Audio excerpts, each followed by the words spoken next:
Salut à tous, c'est Lunaris. Aujourd'hui, on va installer et tester un autoradio de la marque Secan, spécialement conçu pour cette bonne vieille 206.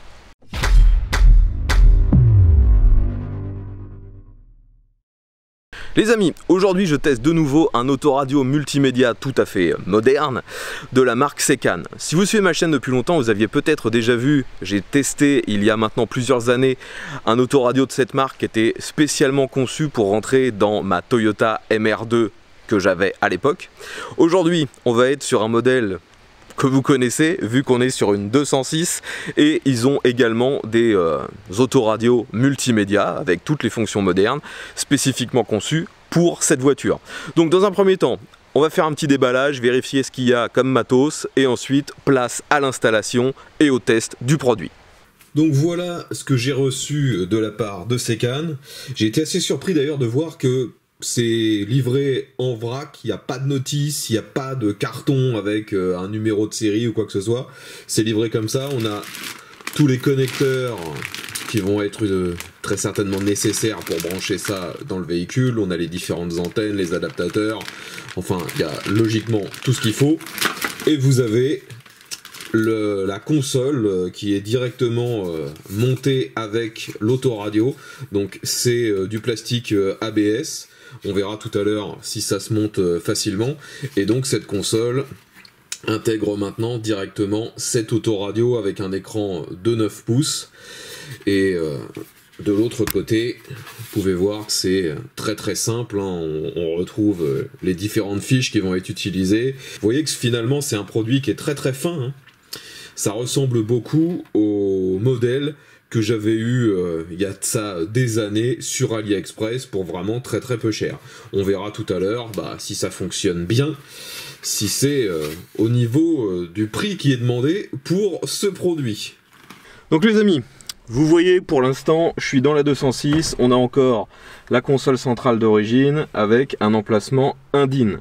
Donc c'est d'ailleurs pour cette raison qu'on est obligé, si on veut mettre un autoradio beaucoup plus grand, de changer complètement la façade, car celle-ci d'origine ne permet pas bien sûr de mettre un autoradio gigantesque comme on a actuellement. Donc première étape, ça va être de retirer cette façade, retirer l'autoradio, et ensuite d'essayer d'installer le nouvel autoradio que je viens de vous montrer de chez Secan. Donc normalement ça devrait prendre place juste ici. Allez, on est parti. J'espère que vous verrez pas trop mal.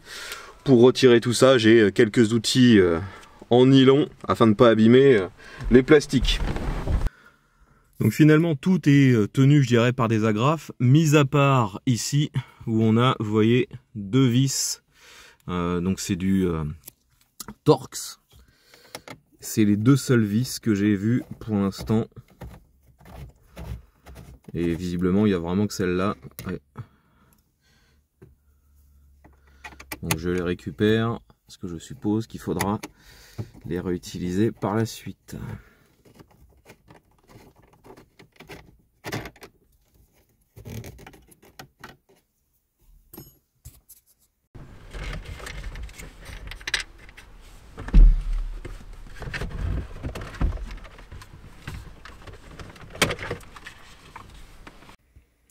Donc vous voyez que j'ai retiré la console centrale, ça n'a pas été très difficile finalement, je le redis, il y a uniquement deux vis ici, le reste c'est juste des clips, donc il faut déclipser par le bas et ensuite ça se fait facilement. Mais j'arrive tout de suite sur une petite galère. Vous voyez ici le câble de l'antenne qui a donc cette forme là, alors que c'est pas du tout la même forme qui va sur l'autoradio qu'on m'a livré.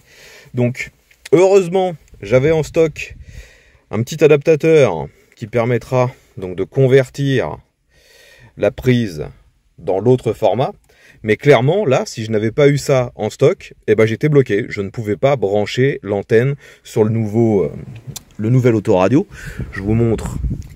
Vous voyez que sur l'autoradio, ici, la prise, elle a bien ce format-là. Donc, il vous faut un adaptateur.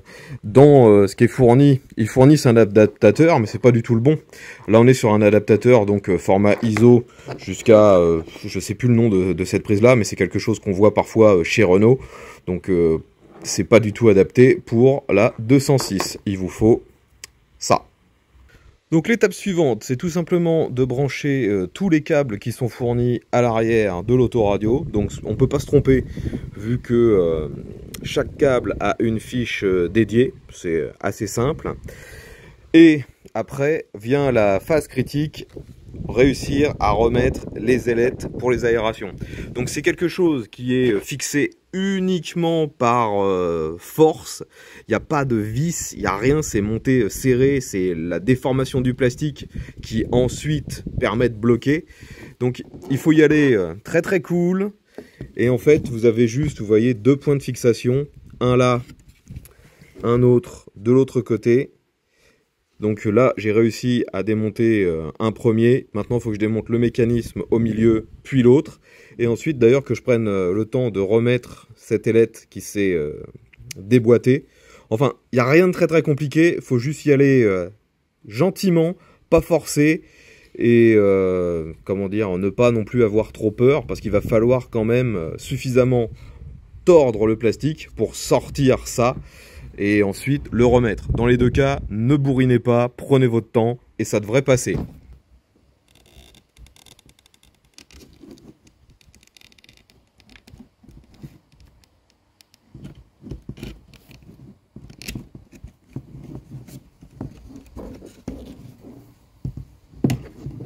Lorsque vous démontez les aérations, n'oubliez pas de récupérer également les petites pièces en caoutchouc ici. C'est primordial pour que ça se monte bien après, sinon il y a trop de jeu et ça tombe.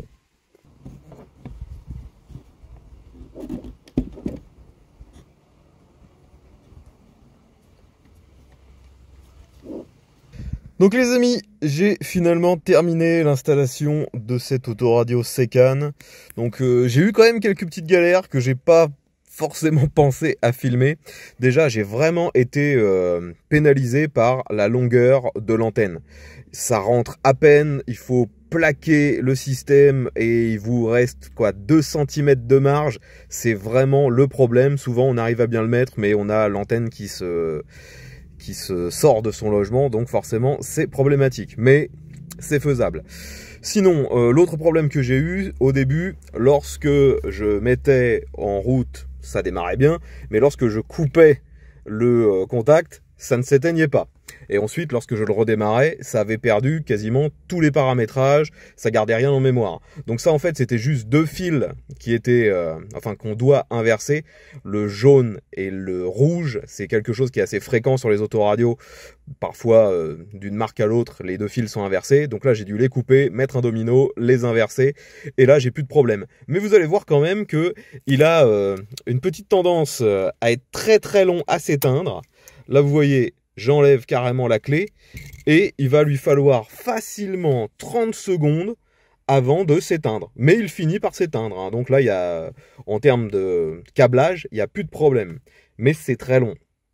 Là, vous voyez, on continue d'attendre, on se demande si ça va finir par s'arrêter. Mais logiquement, oui. C'est vrai que c'est un peu surprenant de laisser la voiture avec l'écran encore allumé. Mais logiquement, ça va finir par s'éteindre.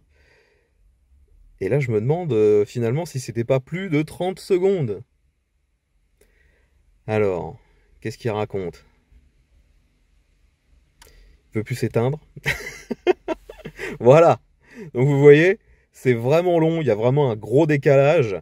Mais maintenant, si j'essaie de le rallumer, logiquement, il fonctionne bien.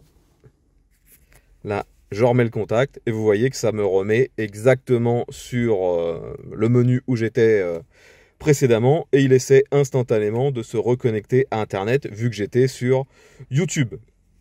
Donc ça fonctionne. Ça fonctionne très bien. C'est juste que il a cette fâcheuse tendance à être très très long à s'éteindre. Donc ça, gardez-le en mémoire. Faut pas que ça vous surprenne si vous avez le même problème que moi.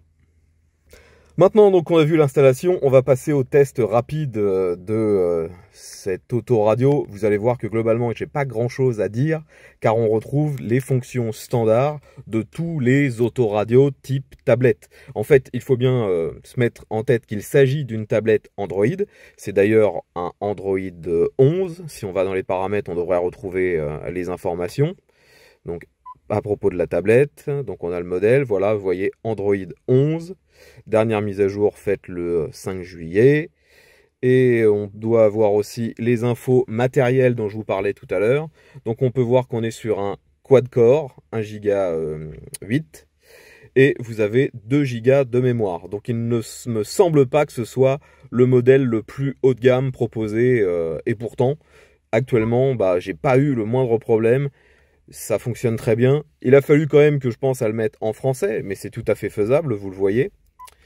Maintenant, pour décrire les fonctions de base, on a dès l'écran d'accueil la fonction avec comment dire, la radio.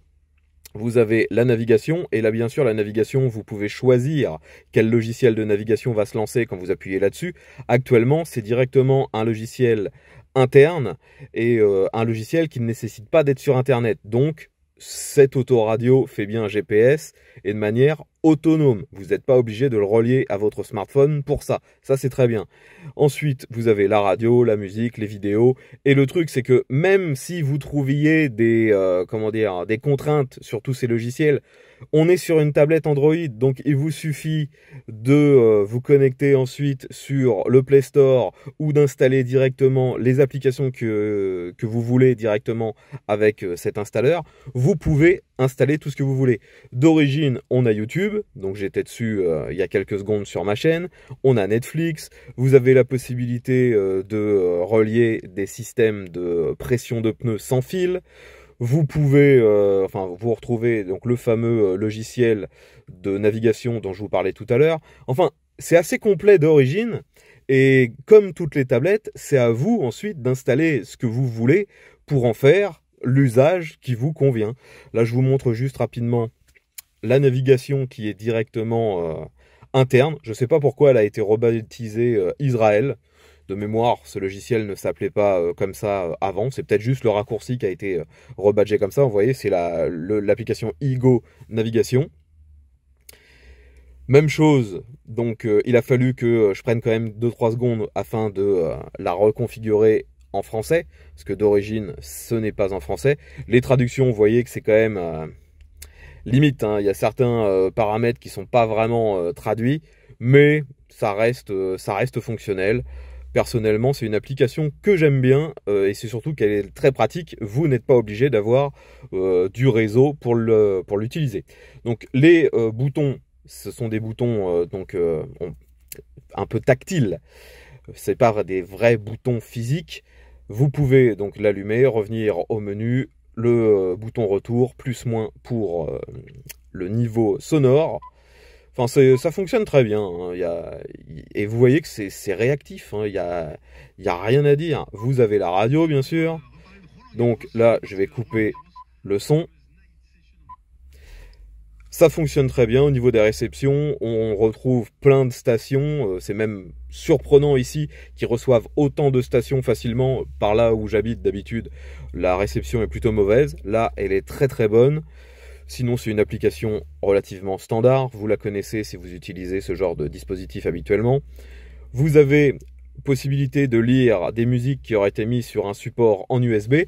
D'ailleurs, j'ai passé les 2 câbles USB pour qu'ils arrivent, vous voyez, directement dans la boîte à gants. Donc ces dispositifs peuvent être utilisés aussi bien pour recharger que pour connecter quelque chose en USB. Et je vous dis, si ça ne fonctionne pas comme vous le voulez, vous pouvez remplacer tout ça en mettant les applications que vous voulez. Je ne peux pas vous faire écouter la musique, déjà pour des problèmes de droit, et également parce que on est sur une vieille 206 qui a des autoradios, enfin des haut-parleurs, pardon, qui sont d'origine, et la qualité est juste déplorable. À mon avis, il serait bon de les changer. Enfin voilà, globalement c'est une tablette, c'est fluide, je suis très très satisfait de ce produit. Hein. Par exemple, si je compare avec le Atoto F7 que j'ai testé il y a quelques temps, eh bien celui-ci coûte moins cher et me semble finalement plus fluide avec plus de fonctionnalités. En plus, il est parfaitement fait pour rentrer sur votre tableau de bord. J'ai pas eu de problème à l'installation, vous l'avez vu. Le seul petit reproche, si j'allais oublier, c'est que ce bouton-là, qui permet d'ouvrir ou de fermer la ventilation ici, je n'ai jamais réussi à le faire refonctionner. Il manque 2 mm entre les deux engrenages. Et ça, j'ai eu beau essayer de forcer, de redécaler, ça fonctionne plus. Donc je l'ai laissé ouvert. Et maintenant, j'utilise tout simplement la direction du flux d'air pour faire qu'il y ait de l'air qui passe ou pas. À savoir aussi, j'allais oublier que avec la taille de l'écran, vous ne pouvez plus bouger complètement les ventilations. Vous voyez que vous avez un blocage lorsque vous voulez le monter. Là, ça vient taper, donc vous pouvez le descendre, vous pouvez toujours utiliser les fonctions sur le côté, mais le monter plus vers le haut, ce n'est plus possible. Ça, c'est un petit désagrément. Et l'autre point que vous aurez certainement remarqué, le plastique, bien qu'il s'adapte bien, il n'est pas exactement de la même couleur. Là, on est sur du plastique brut noir en ABS, alors que d'origine, c'était peint dans un genre de gris anthracite. Mais ça choque pas parce que le reste de la console centrale est noir également. Et mis à part ça, donc j'ai pas eu de problème. Donc finalement, que retenir de cette autoradio Secan? Eh bien, comme précédemment lorsque j'en avais installé un sur ma voiture, la MR2, eh bien ça fonctionne super bien, c'est vraiment pile à la bonne taille, il n'y a pas de problème à ce niveau-là. Là, aujourd'hui, les seuls petits désagréments que j'ai eu, c'est il me manquait, vous voyez, un adaptateur entre l'antenne et le câble d'antenne qui était directement dans la voiture, et il a fallu que je bidouille en inversant les câbles rouges et jaunes. Mis à part ça, pas trop de problème, ça s'installe bien, le produit est plutôt de qualité. Après c'est vrai que c'est surprenant quand on le reçoit qu'il soit livré comme ça, sans boîte, sans notice, c'est un peu à vous de vous débrouiller, mais globalement il n'y a pas de réelle difficulté. Sur cette 206, ça s'installe très bien. L'autoradio, vous l'avez vu, il est de qualité, il fonctionne bien, je trouve que son rapport qualité-prix est plutôt bon. Actuellement le modèle que j'ai, il vaut dans les 250 € si je me trompe pas. Après eux, ils ont des tarifs qui évolue très souvent vu que ça suit le cours euro-dollar. De mémoire actuellement c'est environ 250 €. Vous pouvez prendre des modèles bien plus haut de gamme avec plus de mémoire, un processeur de meilleure qualité, mettre plus d'options. Ils ont une liste d'options longue comme le bras si nécessaire. Mais si comme moi le modèle standard vous convient, vous savez que pour 250 €, vous avez déjà tout ce qu'on peut espérer d'un autoradio moderne. Il fera GPS, lecture des MP3, de toute la musique que vous voulez, autoradio, lecture des vidéos, vous pouvez même mettre Netflix si ça vous chante. Enfin, c'est complet. Si vous désirez acheter ce produit, il y a bien sûr un lien dans la description. Et je reprécise que comme d'habitude, je n'ai pas de lien commercial avec cette marque. Si vous achetez le produit, moi personnellement, je n'y gagne strictement rien. Je vous remercie encore d'avoir regardé la vidéo jusqu'au bout. Si elle vous a plu, un petit pouce vers le haut, vous la partagez sur les réseaux sociaux, vous vous abonnez et on se retrouvera très bientôt pour un nouveau test. Mais à tous!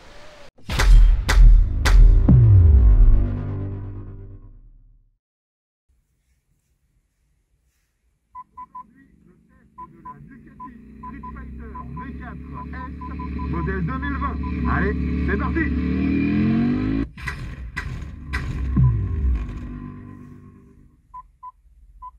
Bon les amis, comme souvent sur les Ducati très récentes, cette moto m'a été prêtée par la concession d'Esmourvent. Donc cette machine, elle vient tout juste de sortir chez Ducati. C'est une moto qui avait été présentée à l'ECMA l'année dernière. D'ailleurs, j'étais présent sur le salon.